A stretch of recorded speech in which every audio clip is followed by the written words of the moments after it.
Bienvenue à vous sur une nouvelle vidéo de Kezaku.com. Dans cette vidéo, nous allons aborder des généralités de la production écrite. Pourquoi cette vidéo? Cette vidéo a pour objectif, tout d'abord, d'expliquer ce qu'est un sujet de réflexion. Deuxièmement, de donner quelques exemples. Et ensuite, de voir quelles sont les étapes à suivre avant de rédiger le problème sur la copie. Alors, pourquoi la production écrite, cette généralité?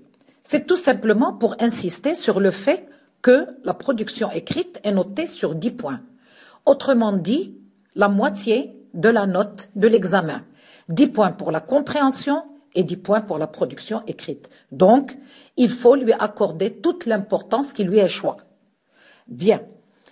Maintenant, sachant que c'est très important, voyons qu'est-ce qu'un sujet de réflexion.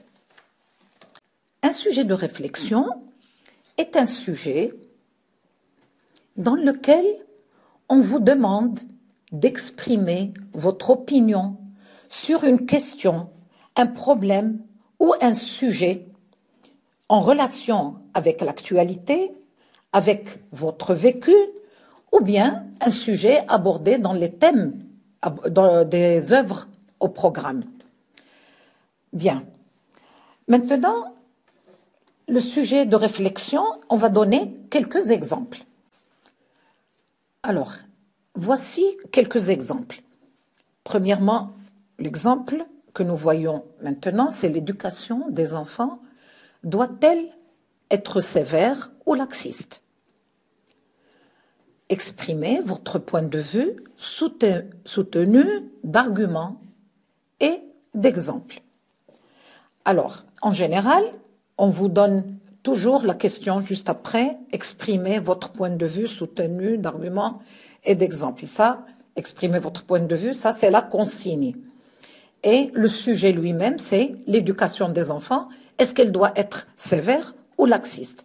Bon, vous avez vu que j'ai entouré les mots qui posent problème, ici, sévère, laxiste. Je ne vais pas expliquer maintenant, on va le faire dans une autre vidéo pour vous expliquer quelle est l'importance de la compréhension du sujet. Passons à l'exemple 2. Qu'est-ce que pour vous la solitude? Je pense que ce thème, vous l'avez peut-être déjà abordé en classe, ne serait-ce que dans Antigone, la boîte à merveilles, ou encore dans le dernier jour d'un condamné. Parce que c'est le thème de la solitude est un thème qui est récurrent dans les 3 œuvres. Bien, passons maintenant à un autre sujet, le 3e, juste pour illustrer le sujet de réflexion. L'argent fait-il le bonheur? La question du bonheur, encore une fois, est traitée dans les trois œuvres. Bon, bien entendu, pas en relation directe avec l'argent, mais la conception du bonheur.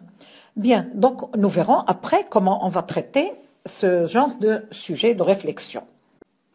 Alors maintenant, quelles étapes à suivre?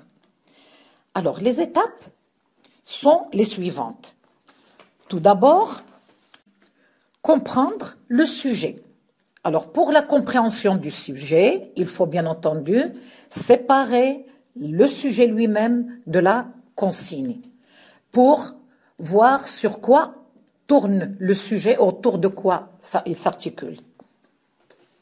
Deuxièmement, il faut bien entendu trouver des arguments. Les arguments qui peuvent exprimer ce que vous voulez dire. Alors, bien entendu, on est dans le brouillon ici.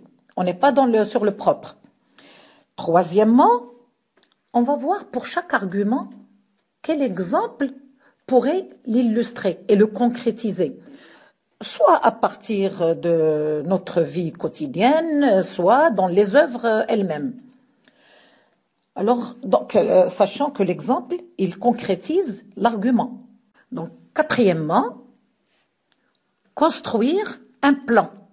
Alors, on construit le plan avant de commencer la rédaction de l'introduction. Après, on va bien entendu rédiger l'introduction du sujet. On va voir après comment on va la faire. Et sixièmement, rédiger une conclusion. Tout ceci se fait sur le brouillon. Alors, cette vidéo, nous avons dit que c'est une vidéo consacrée aux généralités. La prochaine vidéo va traiter de la partie, c'est-à-dire la structure de la production écrite elle-même. Et dans les vidéos qui vont suivre, on va voir en détail comment rédiger, c'est-à-dire la rédaction proprement dite, et de l'introduction, et de la conclusion, et des paragraphes argumentatifs, et ainsi de suite. Je vous remercie et à la prochaine vidéo.